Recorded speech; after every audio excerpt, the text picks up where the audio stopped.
Don't you forget about me. Картина «Клуб Завтрак», снятая в США в далеком 1985 году, вторая картина Джона Хьюза в качестве режиссера и сценариста, признаваемая большинством критиков его лучшей работой. При скромном бюджете в $1 миллион картина собрала около $51 миллиона, принеся известность режиссеру и исполнителям. Фильм является второй частью трилогии, состоящей из фильмов «16 свечей», «Клуб Завтрак» и «Феррис Бьюлер берет выходной». Если интересно, могу сделать обзоры и на другие фильмы трилогии. Считаясь совершенно проходным фильмом, зимой 1985 года «Клуб Завтрак» совершенно неожиданно стал хитом. Изначально продолжительность фильма составляла целых 2,5 часа.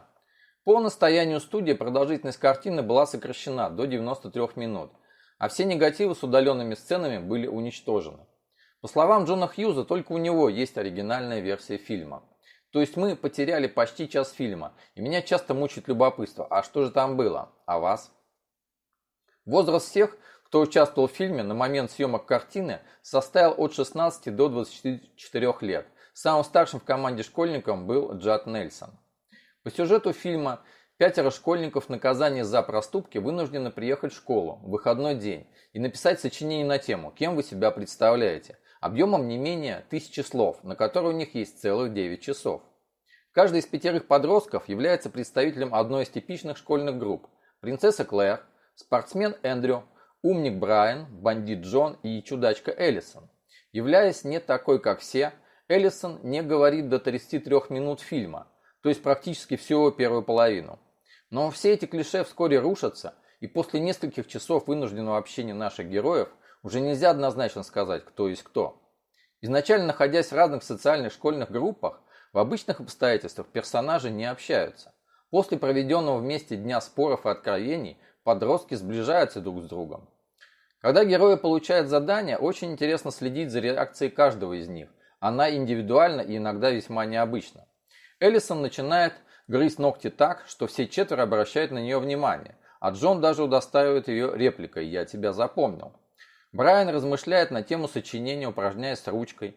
Бендер начинает всех провоцировать на конфликт, начав с Клэр. Поначалу кажется, что действия почти не будет, ведь наши герои, согласно правилам, озвученным помощником директора Верноном, не могут покидать свои места. Но как только конфликт, начатый Бендером, разгорается, сюжет резко ускоряется. Появляются действия, и следить за развитием персонажей становится по-настоящему интересно. Начинаешь им сопереживать и задумываешься, а в роли кого здесь мог бы находиться я сам? Эмоциональный контакт – лучшее, что может предложить хороший фильм, и он здесь присутствует в полной мере. «Клуб Завтрак» обрел культовый статус среди подростков, породив многочисленные подражания. Картина во многом определила развитие жанра англоязычного молодежного кино на целое десятилетие. Популярность также приобрела главная музыкальная тема «Don't You Forget About Me» в исполнении группы Simple Minds, написанная специально для данного фильма. «Клуб Завтрак» не был комедией, имел явный социальный посыл, герои картины постоянно переходили на нормативную лексику. Развлекательный потенциал картины был также под большим вопросом. Клубом «Завтрак» среди учеников называлась принятая в американской системе образования процедура наказания проштрафившихся школьников – detention, когда их оставляли на целый выходной день в помещении школы для осознания своей вины.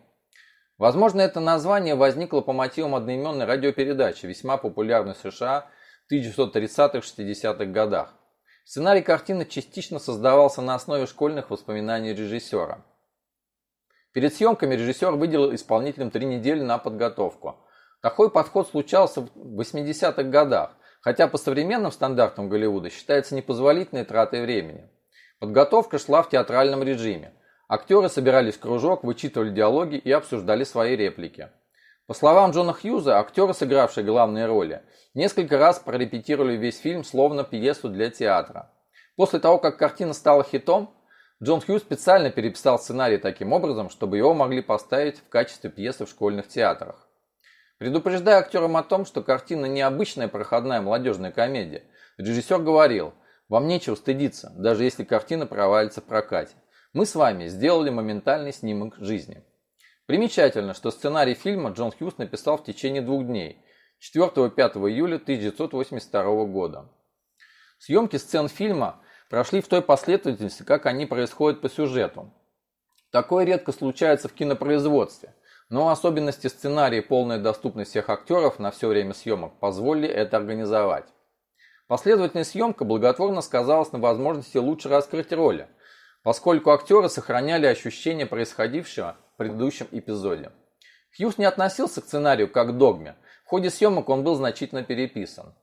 Молли Рингвелл, сыгравшая Клэр, отмечала, что сценариев было несколько, и режиссер выбирал между ними. Самой сложной стала центральная сцена откровения героев, ближе к концовке, когда они сидят и лежат на полу. Ее большая длительность, статичная съемка в стиле говорящих голов вызывали опасения потери внимания зрителей. Хьюз пытался создать нужный накал, сам входя в положение героев. Он лежал рядом с актерами на полу и принимал участие в разговорах, разогревая исполнителей. В сцене режиссер также позволил значительную импровизацию актерам, сильно отклонившимся от сценария. Показанное в фильме «Отстранение от взрослых», разрыв между поколениями вполне соответствовали реальности. Главный герой картины «Бунтарь без причины» Джим Старк, с которым часто сравнивают Джена Бендера, настоящий мятежник, бросающий вызов истеблишменту. Между тем Бендер скорее агрессивный подросток из благополучной семьи, вымещающий свой гнев и нерастраченную энергию на близких. Характерна концовка картины, в которой ребята все-таки делают то, что от них требуют взрослые. Брайан зачитывает то самое эссе, которое было предписано им сочинить. Картина стала еще одной трактовкой популярного сюжета в американской культуре – разделение на инсайдеров и аутсайдеров. Подросткам приходится искать взаимопонимание, хотя даже внутри группы из 5 подростков они сильно разобщены. Бендер и Эллисон ведут себя вызывающе асоциально, бросая вызов традиционной морали. Тем не менее, они не отделяются от группы, становясь ее лидерами. Инсайдерами становятся все юные герои картины, весь клуб «Завтрак», как они себя называют в концовке. Аутсайдеры по Хьюзу – это взрослые, те, кто старше 25 лет. Только в самом начале картины и в концовке действие происходит на улице, основная часть картины в помещении. Действие так хорошо структурировано, что картину неоднократно разбирали, фактически как готовое учебное пособие по психологии подросткового поведения. 5 главных героев, появившихся в стенах Шермер Хай Школ, как их называют, умник, спортсмен, безнадежный случай, принцесса, преступник, по сути являются представителем наиболее распространенных школьных каст. В условиях социального разделения герои не знакомы друг с другом. Они начинают общение только вынужденные, исключительными обстоятельствами. В картине нет проходных сцен и все подчинено постепенному раскрытию сюжета. Катализатором поиска общего языка внутри группы становится эпизод с раскуриванием марихуаны. Ребята пытаются понять друг друга, разрушают барьеры предубеждений между школьными сословиями. Общение их несколько сумбурно, и в помещении библиотеки на некоторое время воцаряется анархия. Взаимопонимание налаживается после того, как герои один за другим рассказывают о причинах отбывания наказания. Они оказываются смешными и абсурдными, как у Эллисон, которая вообще ничего не делала, или серьезными, попытка самоубийства Брайана. В качестве некой эмоциональной разрядки в картине присутствует музыкальный танцевальный номер перед романтической предварительной концовкой, которая здесь выглядит несколько искусственной и немотивированной.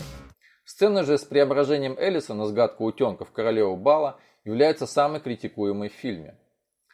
Героев в фильме сложно разделить на традиционных положительных или отрицательных персонажей. Образы школьников оказались настолько реалистичными, благодаря придуманным Хьюзом и присущему только ему разговорному стилю героев.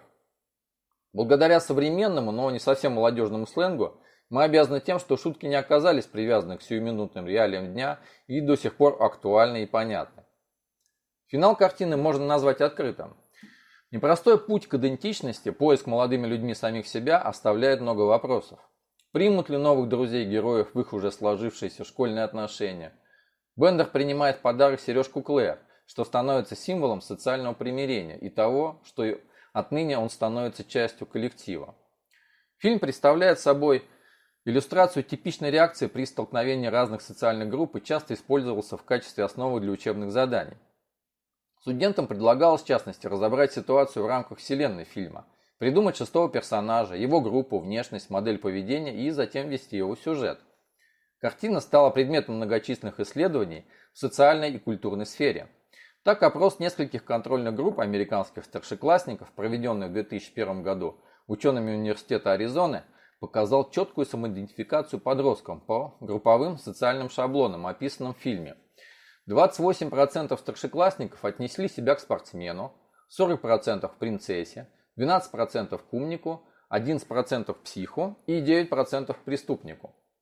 Критика встретила картину неоднозначно, отметив, тем не менее, после долгих лет застоя фильм, ставший новым словом в жанре молодежного кино, а также зрелый почерк начинающего режиссера, умение работать с юными актерами и точный монтаж. Отрицательные отзывы получили финал и не вполне оправданное по сюжету негативное отношение к родителям, ставших антигероями. Актерская игра, в частности работы Джада Нельсона и Эшли Шиди, также не снискали одобрения критики.